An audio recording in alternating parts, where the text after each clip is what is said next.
Je me souviens, il y a eu le raz-de-marée de 40, mais moi je n'y étais pas parce que mon grand-père il quittait pas le moulin. À ce moment-là, la voilure était complètement fermée, et comme ça. Alors le soir, on avait quand même, il avait serré la meule, bloqué le frein, et puis oui. Pour l'arrêter, le maintenir face au vent, parce que quand il y avait de la tempête et qu'il n'était pas face au vent, avec toutes les lames de planche qui vibraient, ça faisait un bruit énorme, effrayant. Le moulin du coteau, le moulin Musso, là, les meuniers, ils habitaient à la Fortinière. La Fortinière. Le moulin de la Touche, c'était pareil. Le meunier, il habitait à la Fortinière. Je ne sais pas où ils habitaient tous, mais ils habitaient tous à la Fortinière. Je ne sais pas s'il y avait des permis de construire comme aujourd'hui. Hein. Il n'y avait pas les mêmes... J'ai entendu dire qu'au petit moulin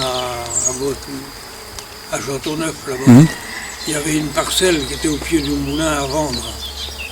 La parcelle était à vendre. Et des Vrignot, à ce moment-là, il voulait l'acheter, lui, mais seulement il y avait un acquéreur qui aurait voulu acheter ça pour faire un magasin de souvenirs aux touristes, quelque chose comme ça. Qui était, lui, ils auraient mis ce qu'il fallait.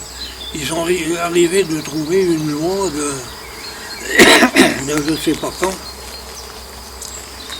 qui interdisait de construire à proximité d'un moulin à moins de 150 mètres du côté des vents dominants.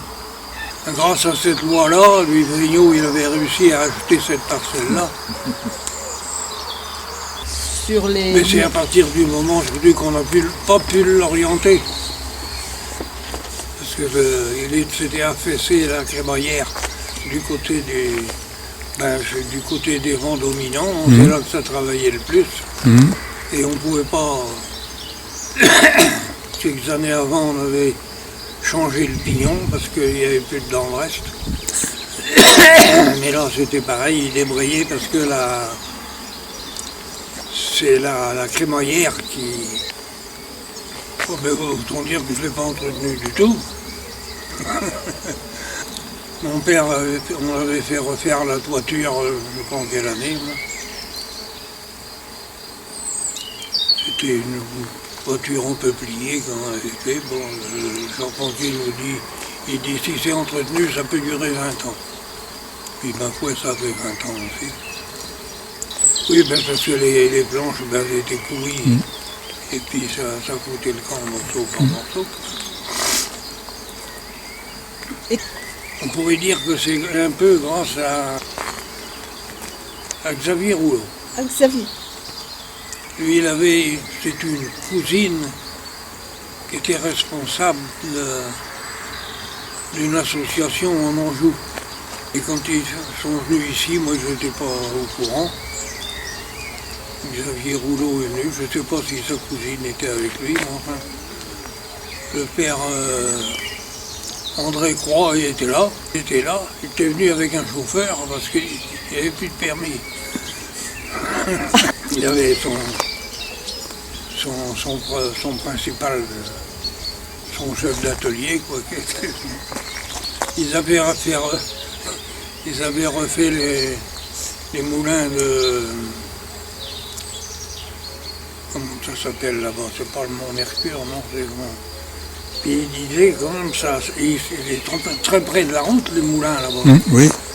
Il dit que ça serait peut-être bon de faire une réduction de vitesse sur la route. Ah oui. C'est lui, ça fait pincer le premier. Il a perdu son permis.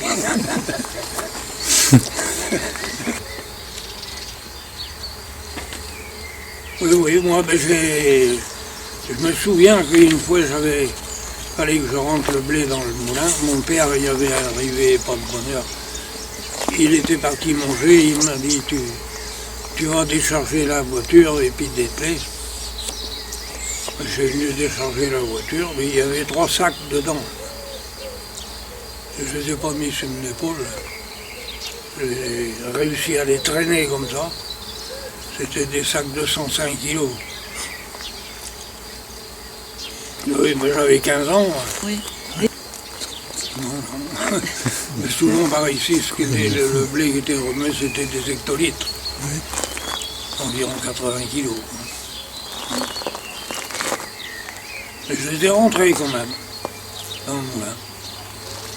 Je les ai traînés plutôt que je ne les ai pas portés. Hein.